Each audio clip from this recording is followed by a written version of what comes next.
በዚህ ሰዓት ሰበር የተባለ መረጃ ተሰምቷል። ተጽዕኖ ፈጣሪው ቲክቶከር አዶናይ ሰላም ጤና ይስጥልኝ የዞላ ቲዩብ ተከታታዮች፣ ዛሬ ይዤላችሁ የመጣሁት መረጃ በጣም የሚያሳዝን መረጃ ነው። በትላንትናው ዕለት በፖሊስ ቁጥጥር ስር የዋለው አዶናይ በዛሬው ቀን ደግሞ ፖሊስ ለምን እንደተያዘና ጥፋቱ ምንድነው የሚሉትን ይፋ አድርጓል።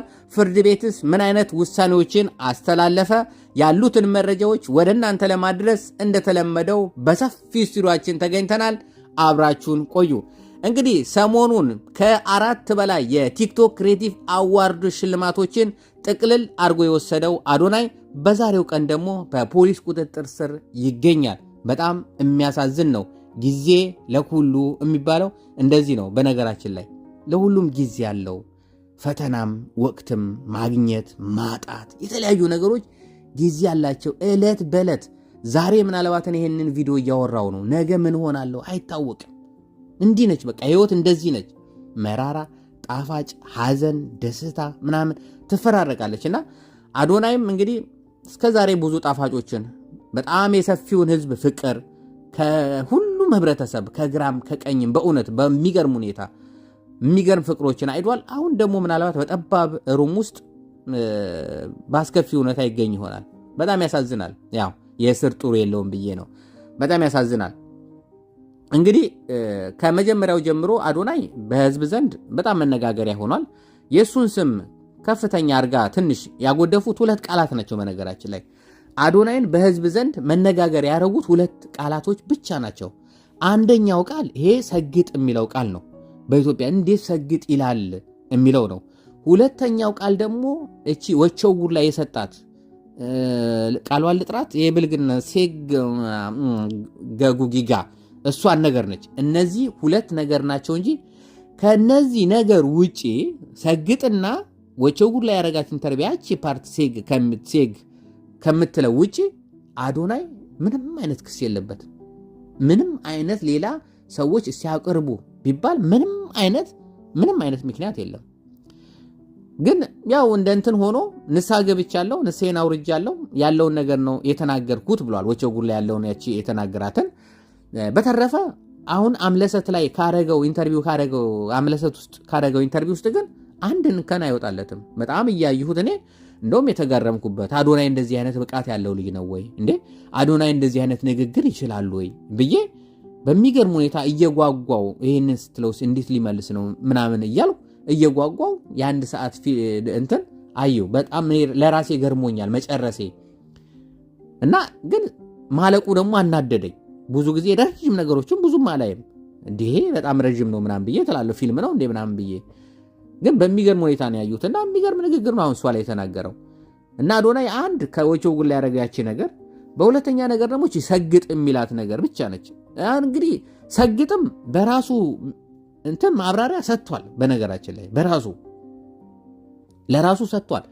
ህዝብ በተሰበሰበበት ሰግጥ ማለት ምን ማለት ነው? ሰግጥ እንዴት ትላለህ ተብሎ ሲጠየቅ እኔ ሰግጥ ያልኩት ተማሪው በትምህርቱ እንዲሰግጥ፣ ሰራተኛው በስራው እንዲሰግጥ፣ ሰዎች በያዙበት ዓላማ ሰግጠው መያዝ አለባቸው የሚል ነው እንጂ ቀጥታ ሰግጥ የሚለውን ገገማሁን የሚለውን ትምህርቱን እሱን አይደለም ብሏል። እውነትም ሳስበው አንዳንድ ጊዜ አንድ ሰውን ሰላም ነህ እንዴት ነህ ደህና ነህ ብለህ ከጠየቀው በፖዚቲቭ ካልወሰደው ያም ነገር ነው ማለት ነው። አንዳንድ ጊዜ ያጋጥማችሁ ምን አባቱ ነው ሰላም የሚለኝ ምናምን የሚል ሰው አለ። በቃ ያኮ ሰላምታ ነው የሰጠው።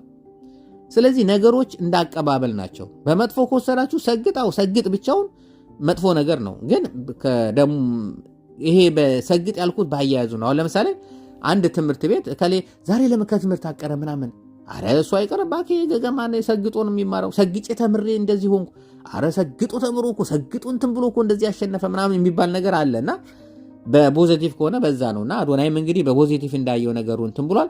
ከዛም በኋላ ግን በጣም ያው መነጋገሪያ ሲበዛበት በቃ ከዛሬ በኋላ ሰግጥ የሚባለውን ቃል አልጠቀምም፣ እኔም እንዳትጠቀሙ አቁም ያለው በዚህ ምክንያት የተቀየማችሁኝ ሰዎች በሙሉ ይቅርታ አርጉልኝ ብሎ ወጥቶ ተናግሯል። እንደውም በጣም ብዙ ሰዎች አንተ ሰግጠ ከተሸለምክ በኋላ መኪና ከወሰድክ በኋላ አቁሙ ማለት ሼም ነው፣ መኪና ካላገኝንማ እኛም አናቆም እንገስጣለን ብለው ነበር። ያው ደግሞ የመንግስት አካላት ደግሞ አሁን እሱን ገስጸው ምን ነበር ገስጠው አው እንግዲህ አስረውታል። በጣም ያሳዝናል። በነገራችን ላይ በጣም የሚያሳዝን ነገር ነው የተፈጠረው ነገር። እንግዲህ ቀደም ብለው ከሱ ጋር አብረው ሲሸለሙ የነበሩ መድረክ ላይ የወጡ ወጣቶች፣ ራቁቷንም የነበረች ልጅ አንድ ልጅ አለች። እቺ ራቁቷን የወጣች ልጅ ዛሬ የመጀመሪያዋ አይደለም። ከዚህ ቀደም ከአንዴም ሁለቴ ራቁቷን ወጥታለች። አሁን ደግሞ ያው ታስራለች። እሱ ቅጣት ይገባል። በነገራችን ላይ ለ3 ወር ነው የሚቀጣው ተብሏል። ባለባበስ ምክንያት ለ3 ወር ያው ተቀጣ ትወጣለች። በተረፈ እነ ጆኒ የሚባል ልጅ ቀይ በቀይ የለበሰ አንድም ደግሞ እንደዚሁ ጆኒ ነው ጃኒ የሚባል ልጅ እሱም እንደዚሁ የሴት ቦርሳ ይዞ ጥቁር ምናምን የለበሰ ደረቅ ያለ ነገር የለበሰ እነሱም እንደዚህ ተቃውሞ ደርሶባቸዋል። ጆኒም ለራሱ ምክንያት ሰጥቷል። ቀይ በቀይ የለበስኩት የሴቶችን ንጽህና በማስመልከት ነው፣ ህመማቸውን ለማስመለከት ነው ብሎ የራሱን ነገር ሰጥቷል።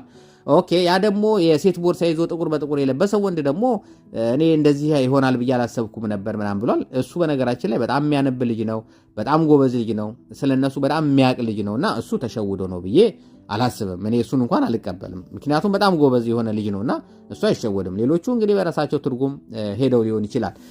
በተረፈ እነዛ ሰዎች ከተያዙ በኋላ ነው ጃኒና አዶናይ የተያዙት ማለት ነው። ሁለቱ በሽልማቱ ላይ እንግዲህ አለባበሳቸውን አይታችኋል። በጣም ምርጥ የሆነ አለባበስን የለበሱት ሰውነት የሚያሳይ ነገር አይደለም።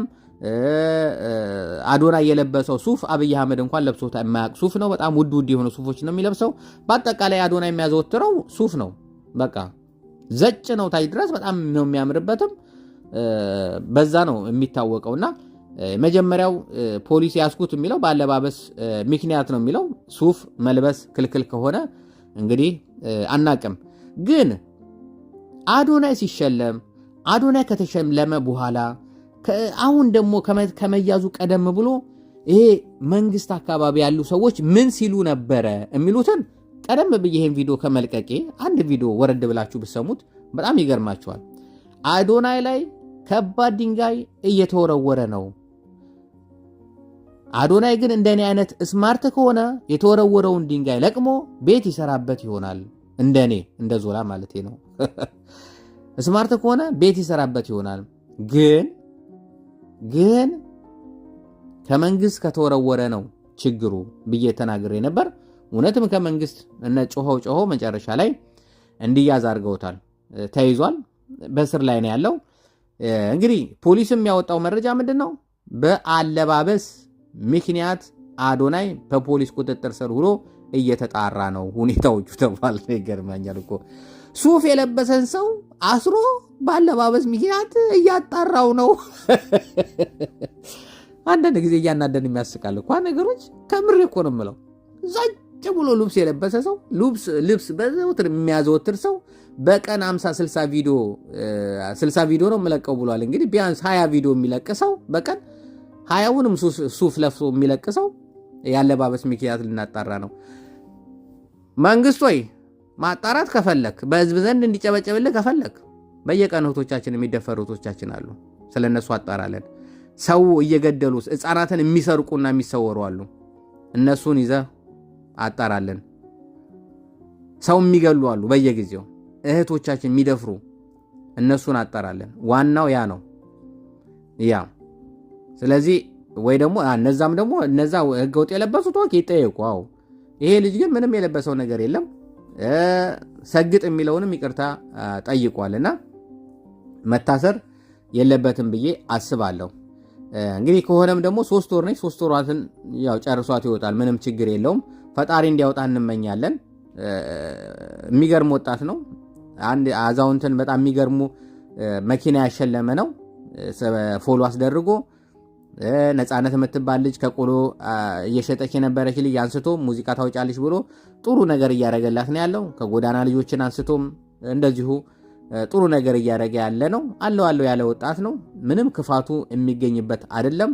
ልወንጀለው ይሄ ላይ መወጀል አለበት እንክሰሰው ብላችሁ ራሱ ከሰራው ቪዲዮ በአጠቃላይ ብታዩ 2 ነገሮች ብቻ ነው ምናልባት ሊከሰስ የሚችለው ሰግጥ የሚለውና ሴጋ በሚለው ነገር ነው እንጂ በሌላ ነገር አዶናይ በምንም አይነት ምክንያት ሊከሰስ አይችልም። ክስም ሊገኝለት አይችልም። ይሄንን ነው ምለው። ስለተከታተላችሁኝ ስለ ሁሉም ነገር በጣም አመሰግናለሁ።